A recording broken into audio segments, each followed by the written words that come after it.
ये है जानो जंक्शन।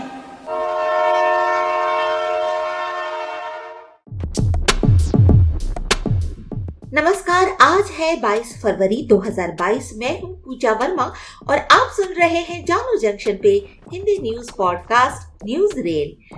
पहले मुख्य समाचार।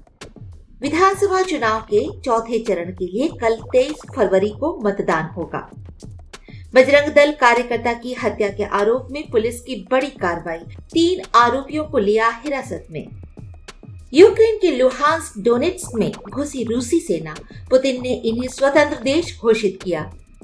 भारत ने यूक्रेन में पढ़ रहे भारतीय छात्रों से कहा कि कॉलेज की अनुमति का न करें इंतजार, तुरंत यूक्रेन छोड़ दें। भारत आज पाकिस्तान के रास्ते अफगानिस्तान को 50,000 मीट्रिक टन गेहूं भेजेगा। अब समाचार विस्तार से। विधानसभा चुनाव के लिए चौथे चरण का मतदान 23 फरवरी को होगा। चौथे चरण में उत्तर प्रदेश के 9 जिलों की 59 विधानसभा सीटों के लिए वोट डाले जाएंगे।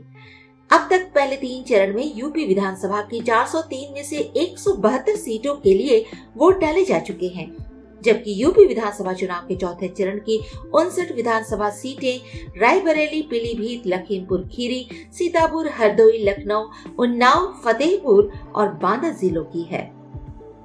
कर्नाटक के शिवमोगा में बजरंग दल के कार्यकर्ता हर्ष की हत्या के मामले में पुलिस ने 3 आरोपियों को हिरासत में लिया है।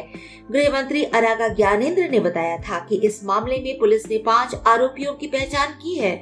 जांच जारी है और आरोपियों को पकड़ने के लिए भी लगातार प्रयास किया जा रहा है।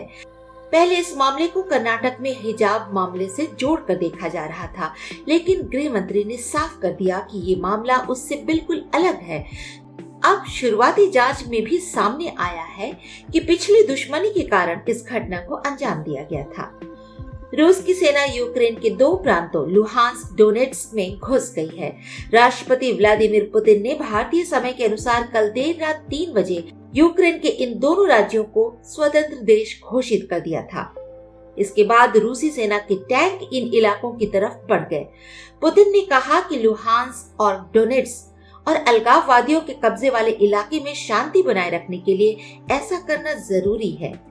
इसी बीच ब्रिटेन ने यूक्रेन में रूस की घुसपैठ की पुष्टि की है। ब्रिटिश स्वास्थ्य सचिव साजिद जाविद ने कहा कि यूक्रेन में रूसी आक्रमण शुरू हो गया है, साथ ही रूसी सैनिकों को वहां शांति बनाए रखने का आदेश दिया है। पुतिन के इस फैसले का कई देश विरोध कर रहे हैं। एक तरफ अमेरिका सहित कई देशों ने इसे अंतर्राष्ट्रीय समझौतों का उल्लंघन बताया है, वहीं दूसरी ओर चीन और भारत इस पूरे विवाद पर न्यूट्रल हैं। दोनों ने इस मामले में किसी का पक्ष नहीं लिया है। भारत ने दोनों पक्षों से शांति बनाए रखने की अपील की है।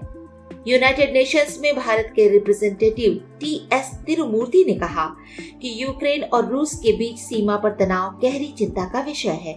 इस इलाके में रूस का कदम शांति और सुरक्षा को कमजोर करेगा। हम दोनों पक्षों से संयम बरतने की अपील करते हैं।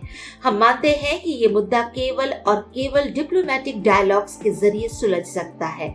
अभी तनाव को कम करने के लिए जो भी कदम उठाए गए हैं, उनके लिए हमें थोड़ा वक्त भी देना होगा। व्हाइट हाउस ने बताया कि बाइडेन ने यूक्रेन के पूर्वी क्षेत्रों की स्वतंत्रता को मान्यता देने के पुतिन के फैसले की कड़ी निंदा की है।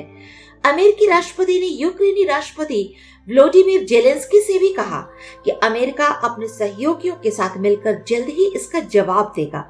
साउथ कोरिया के राष्ट्रपति मून जे इन ने यूक्रेन का समर्थन किया है। वहीं जापान के पीएम फुमियो किशिदा ने रूस की निंदा की, साथ ही रूस पर नए प्रतिबंध लगाने की भी धमकी दी। ऑस्ट्रेलिया और न्यूजीलैंड ने भी रूस की कड़ी निंदा की है। नेटो प्रमुख जेंस स्टोल्टेनबर्ग ने कहा कि रूस के फैसले की मैं निंदा करता हूँ। यूएन सेक्रेटरी एंटोनियो गुटेरेस के प्रवक्ता ने बताया कि रूस के फैसले ने यूक्रेन की क्षेत्रीय अखंडता पर हमला किया है। संयुक्त राष्ट्र यूक्रेन का पूरी तरह से समर्थन करता है। भारत ने यूक्रेन में पढ़ रहे भारतीय छात्रों के लिए फिर से चेतावनी जारी की है। भारत ने पिछले 24 घंटे में दूसरी बार भारतीय छात्रों से यूक्रेन छोड़ने के लिए कहा है।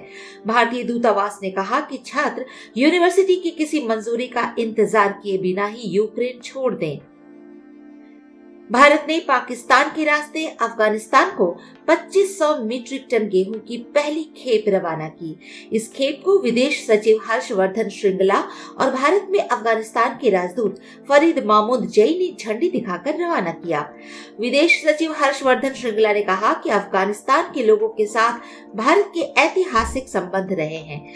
इन संबंधों को ध्यान में रखते हुए भारत ने अफगानिस्तान के लोगों को 50,000 टन गेहूं के रूप में मानवीय समर्थन देने का फैसला किया है। ये 2500 टन की पहली खेप है। गेहूं ले जाने के लिए ट्रक अफगानिस्तान से आए थे। आज के लिए इतना ही। सुनते रहिए जानो जंक्शन पर न्यूज रेल।